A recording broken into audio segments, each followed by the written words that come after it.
Sometimes it seems like it takes forever to get back on the road, but that's just part of it.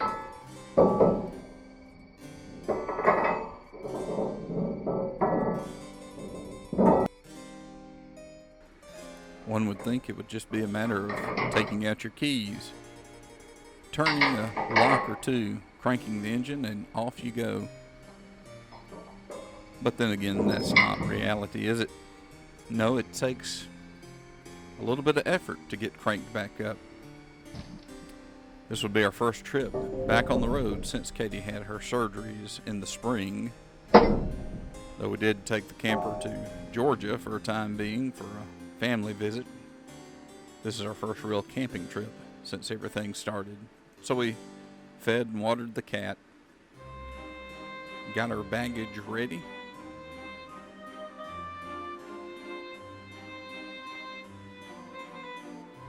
Took a moment to ourselves to collect our thoughts and embarrass our brother.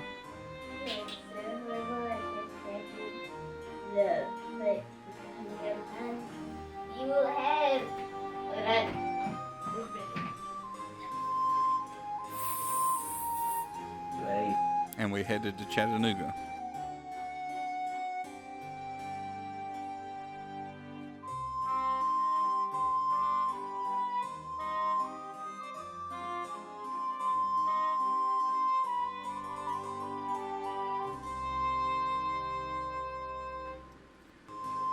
This time we wouldn't quite make it to Chattanooga. We would stop along the way in Trenton, Georgia. There we had found and made reservations for a few nights at the local KOA. Now it took just a few minutes to get from the interstate over to the KOA. Neat drive through the countryside. I just harvested. The KOA sits back up on that mountain. It's the Lookout Mountain Chattanooga West KOA Holiday. It's a pretty good sized little campground.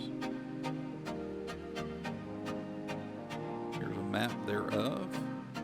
We would stay on the right hand side up on the hill in lot 34.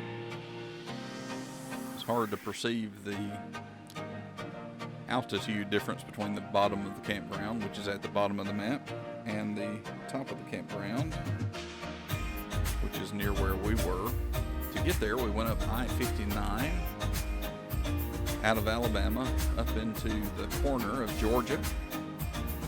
And as you get up there, the Google instructions tell you to get off at exit 11, but that takes you right through downtown Trenton, and we didn't want to do that, so we looked and found the directions from KOA themselves say to go on up to exit 17 and get off there on that Sligo Road. You turn left if you're coming from the south.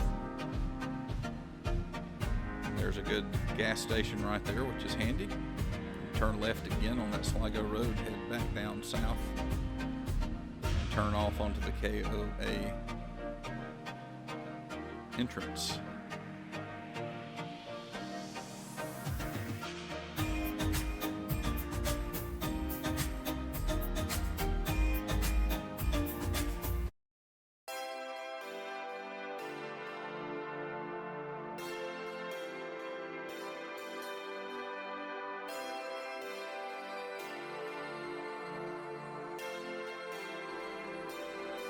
Once you turn off onto the entrance to the KOA campground, it takes, well, a few minutes. It's a fairly tight little road, but of course access is easy enough.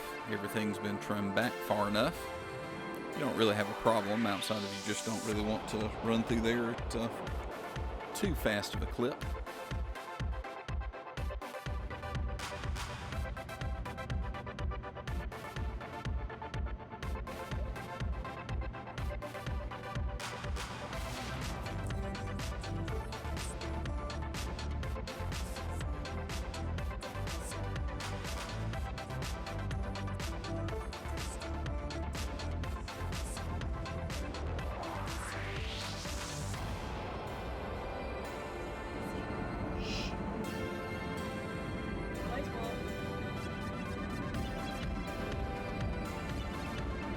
as we pull around here, you'll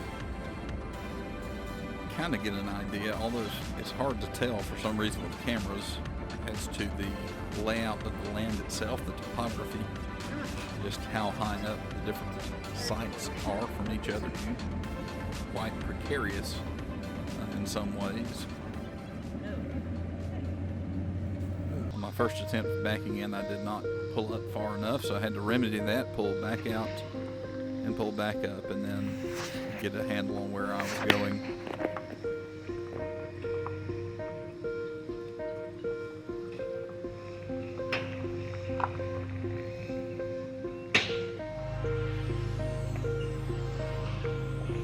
But if you ever get embarrassed, just wait. Someone will come in and they'll do it a lot worse than you have. All the sites there were nice and were well kept, not level, at least not side to side for us. It may have been if we had parked a little farther to the door side of our campsite, we would have gotten leveled up, but then we would have lost a little bit of patio space. So it didn't take too much leveling, though, about half an inch maybe on one side to get us up where we wanted to be. But it looked like most sites were not completely level. But again, when you're on the side of a mountain, it's kind of what you expect.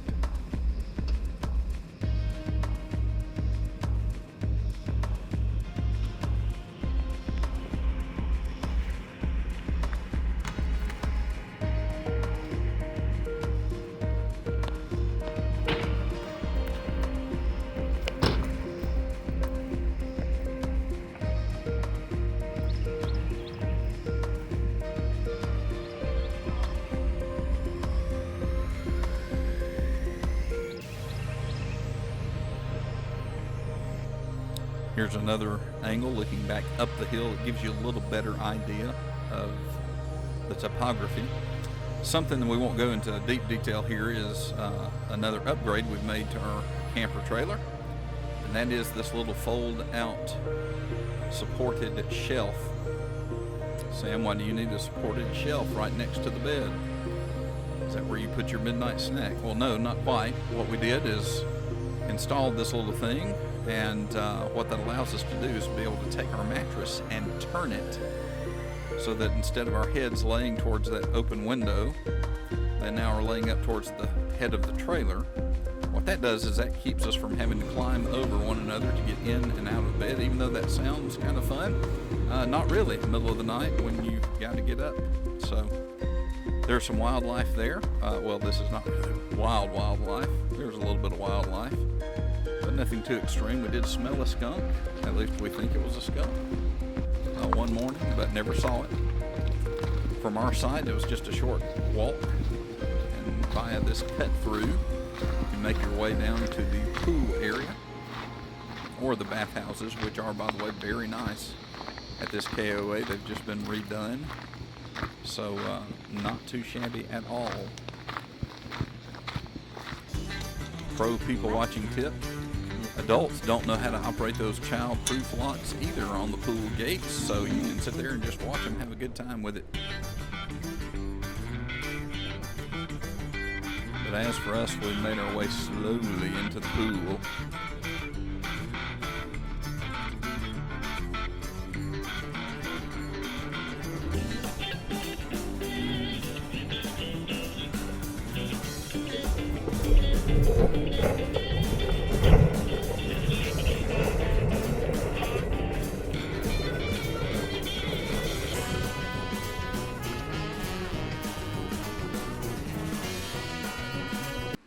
The next morning, got up early to catch the sunrise.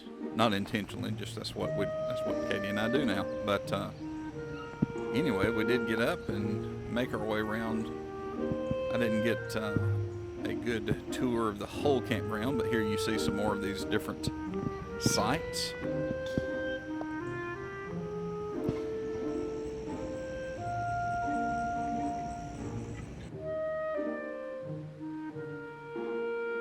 And they do have different things for animals, for children, for critters, and of course, being a KOA, you've got to include the jumping bag.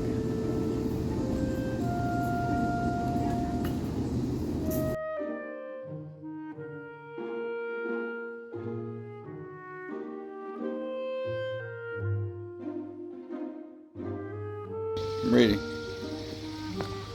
After a lazy morning swim, we decided to take advantage of a free Friday. Once everybody was ready and had taken a swing on their hammock, we loaded back up and headed back up towards Chattanooga to explore a little bit. Now, Chattanooga has plenty of different tourist traps, and they like those traps a lot, so you have to compensate them well to get into many of them. So we looked for something that might be a little bit different sort of thing.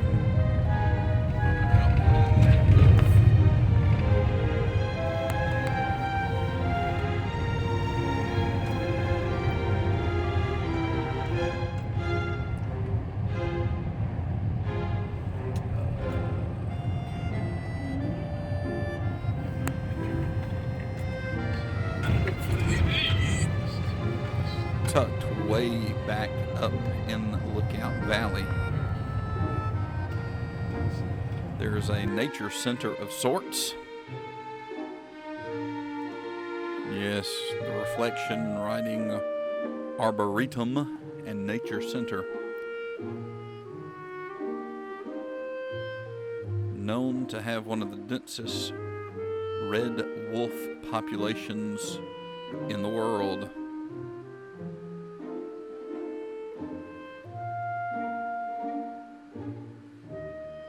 You get to see a lot of the different flora and fauna of the Lookout Valley area, as well as just the southeast in general.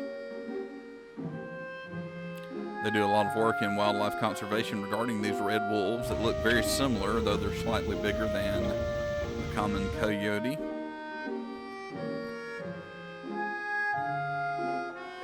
They also have a lot of trails there on property that lead you through the woods. Very easily accessible. And I'm going to give credit here to our camera lady, Evelyn, for her help. We still are working on the whole landscape portrait perspective, but we'll get there one day.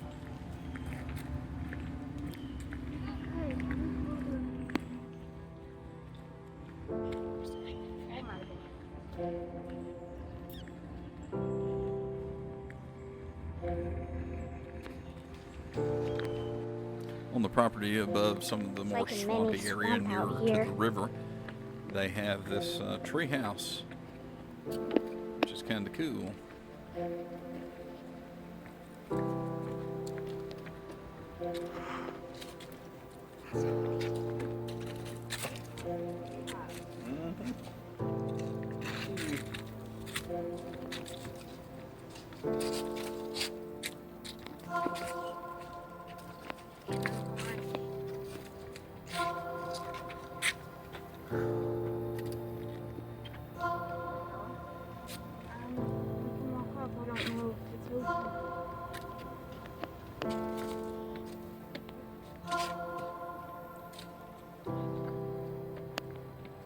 Don't look down. Yes, they do look down, but don't look down. Oh my word. That is so stinking neat. That's right, it is so stinking neat.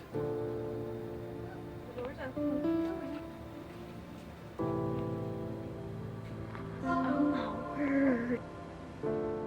Something else that was so stinking neat were these sandhill cranes. They have a couple that they keep there on the property. And when they saw the kids coming through from the day camp, they decided they wanted to talk to them.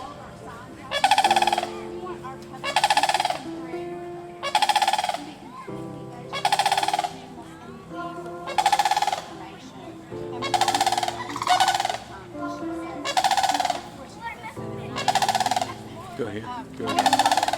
Hey, y'all, take a look quickly. This is Here is one of the red wolves, Oh, she's gonna pray right now. and there is a fence, a slatted wooden fence that keeps you from getting right up next to that chain link fence. You are looking at the most endangered canine in the world. Red wolves are critically It's amazing how much like coyotes these critters look. in captivity And I think that's part of the problem with people hunting and that kind of thing. But you do not want to accidentally shoot one of these. Would not be a good thing at There's all. one wild release site worth $200. And in that wild release site, They also have bald eagle. They have a barred owl and several other birds on the property as well. On Saturday morning, it was time though to get dressed and ready and head back into Chattanooga for what we came to do. We decided not to take the interstate that morning, which was awesome because traffic on Saturday morning in Chattanooga was almost non-existent. As long as you didn't drive off the mountain or shake yourself to death, you're going to be fine. Turn right after Stay Rich Suites, Chattanooga, DWTN. In 1/4 mile, turn right on Carter Plaza.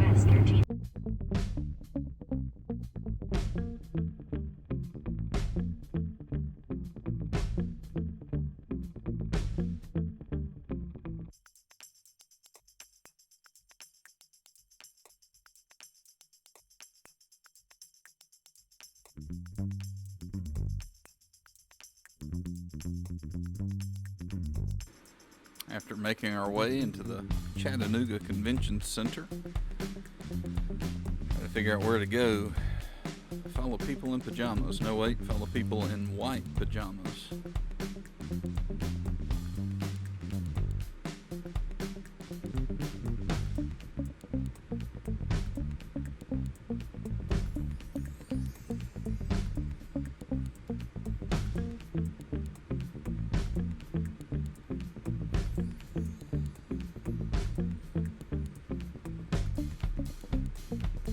Step number 1 in any adventure, find the bathroom.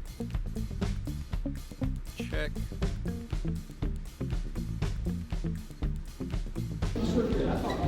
Hey, we know them. We got gear taken. Alright, stretch it out. Work it out.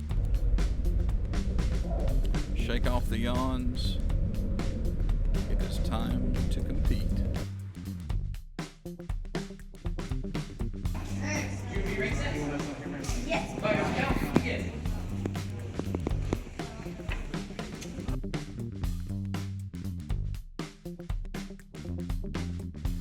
Micaiah and Olivia were both competing at the same time.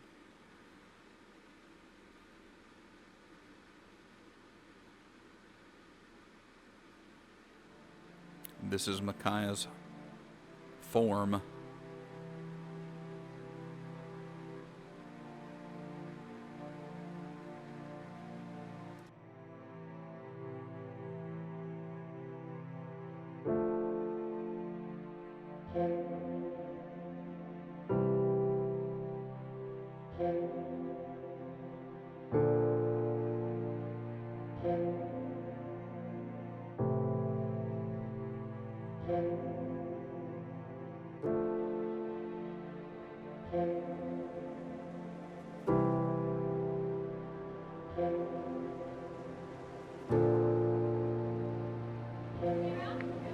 Here's Olivia demonstrating her form. I think they told me she had to end up doing it twice because there was a tie.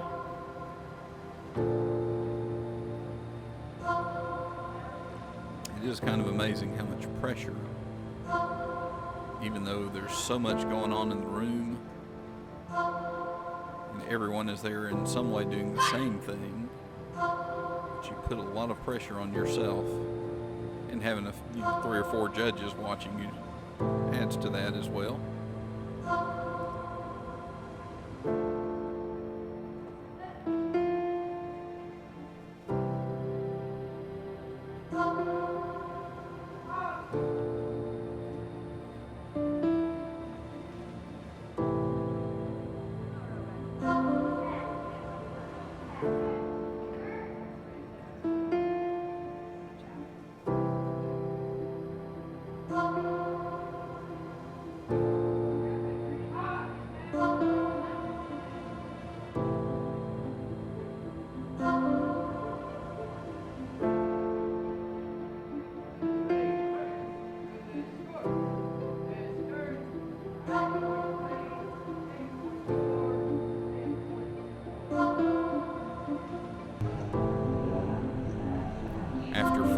is they're instructed to put on their gear, that is their sparring equipment, and then it's time to rock and roll.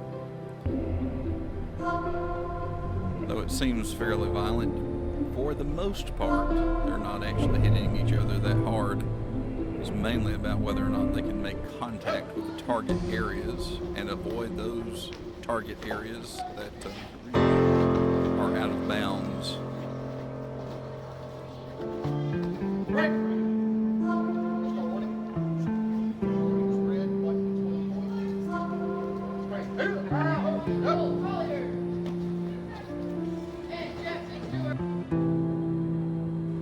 After the big two did their duty, it was Evelyn's turn to show off her stuff in her ring.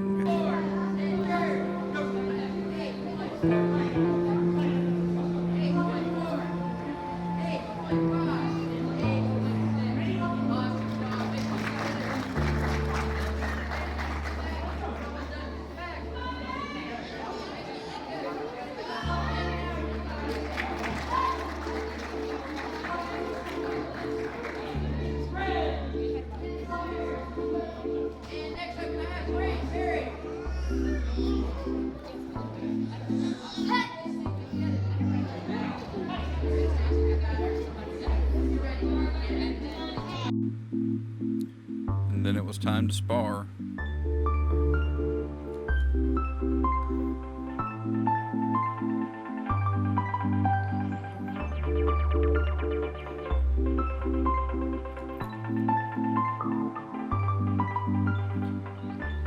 It seemed like a rough thing, but she really didn't kick him that hard. I fully am convinced that it may have simply been the drag quotient on his mullet that caused him to fall in that episode. They did good. Evelyn bringing home a bronze and a gold medal. Olivia bringing home a silver for her form.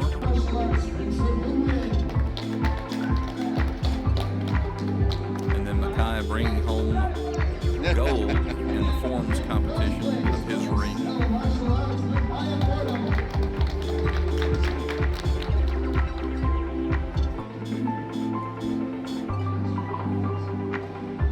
And then a bronze medal in sparring.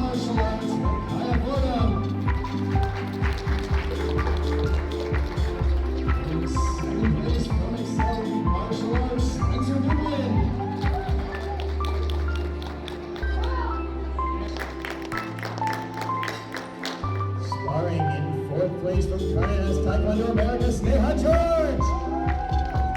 This is the recording of Evelyn's sparring award Third ceremony. place from boys Taekwondo America, Ezra Kramer.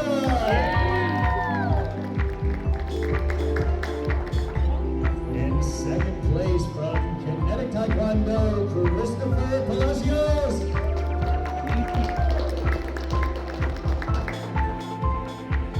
And sparring first place from Excel Martial Arts, Evelyn Florida.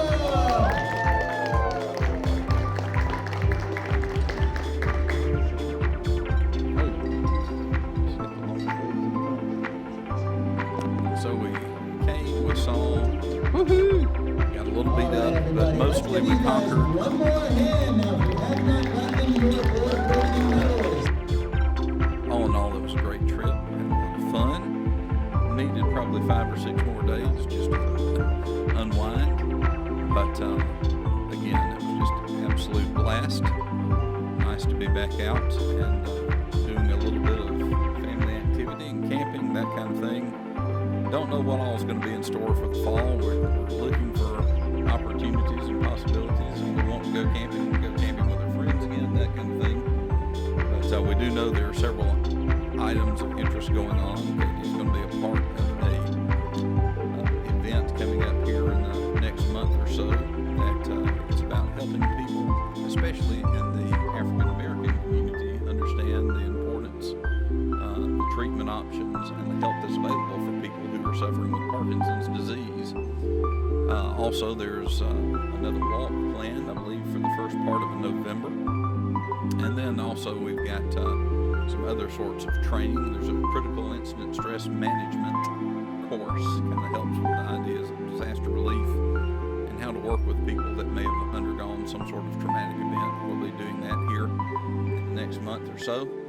And then later on, I'll be doing the law enforcement chaplaincy training. That'll be towards the middle part of November when that occurs. But hopefully somewhere in the busy schedule and the daily things, we'll be able to carve out some more room for just doing what we need to do. Getting school done, training our bodies, our minds, and our spirits, and enjoying the world that God has given to us. So we hope that you're blessed. Hope you have a great summer and a great fall. We look forward to seeing you again, hopefully sooner than later, on Camping with Katie.